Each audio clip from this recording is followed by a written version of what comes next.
गांव के किनारे एक पुरानी टूटी फूटी हवेली खड़ी थी। लोग उसे काला वाली हवेली कहते थे। उसकी दीवारें धंसी हुई थीं, खिड़कियां और टूटी हुई और जंगली पौधों से ढकी हुई थी। चारों तरफ एक अजीब सा सन्नाटा और रहस्यमयी धुंध छाई रहती थी।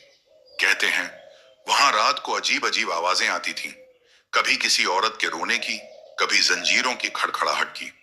हवेली से उठती ये आवाजें गांव वालों की रूह तक को हिला देती थीं। गांव के लोग दिन में भी उसके पास जाने से डरते थे। कोई उस तरफ देखना भी नहीं चाहता था। बच्चों को सख्त मना था उस ओर जाने से। लेकिन एक दिन गांव के चार दोस्त अमित, राजू, सीमा और नेहा ने तय किया कि वे इस हवेली का सच पता लगाएंगे। डर को हराने का सबसे अच्छा तरीका है उसका सामना करना। रात को ठीक 12 बजे सबने अपनी टॉर्च, कैमरा और थोड़ा खाना लिया और हवेली में कदम रखा। अंदर घुसते ही अचानक हवेली का दरवाजा खुद ब खुद जोर से बंद हो गया। सब डर गए।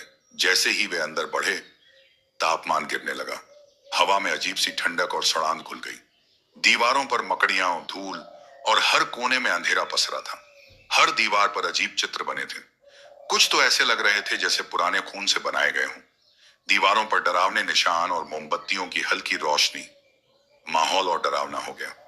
राजू ने कैमरा ऑन किया, लेकिन स्क्रीन पर एक लंबा धुंधला सा साया दिखा। वो धीरे धीरे उनके पास आ रहा था। कैमरे में गड़बड़ी होने लगी। सभी के चेहरे पर डर साफ दिख रहा था। अचानक सीमा की टॉर्च गिर गई और वो जोर से चिल्लाई, कोई है वहां?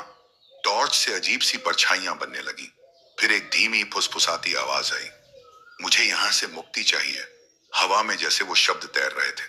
कमरे में एक ठंडक सी फैल गई और फिर एक औरत की आत्मा प्रकट हुई।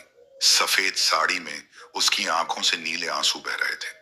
वो थोड़ी ऊपर हवा में तैर रही थी। उसकी मौजूदगी में एक गहरा सन्नाटा छा गया। उसने बताया कि वो 100 साल पहले इसी हवेली में मारी गई थी। उसकी कहानी सुनकर सबकी आंखें भर आईं। उसने बताया कि उसका पति लालच में आकर उसे जिंदा जलाकर मार डाला था। जब तक मुझे इंसाफ नहीं मिलेगा, वो बोली, मैं यहां फंसी रहूंगी। अमित ने हिम्मत दिखाई।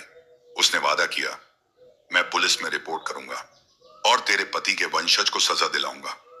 बाकी दोस्तों ने भी हामी भरी। उसी समय टूटी हुई खिड़की से हल्की धूप अंदर आने लगी। हवेली की दीवारें कांपने लगी। आत्मा ने एक शांत मुस्कान दी और फिर धीरे धीरे हवा में घुलकर चमकते हुए कणों में बदल गई। फिर हवेली का पुराना दरवाजा खुद ब खुद खुल गया। बाहर सूरज निकल रहा था। अंदर की धूल में चमकती किरणें फैल गईं। चारों दोस्त डर और राहत के बीच हवेली से बाहर निकले। थके हुए थे, लेकिन उन्हें लगा कि उन्होंने कुछ सही किया। अगली सुबह उन्होंने गांव वालों को सब बताया और फिर फैसला हुआ, अब ये हवेली डर की नहीं, इंसाफ की पहचान बनेगी।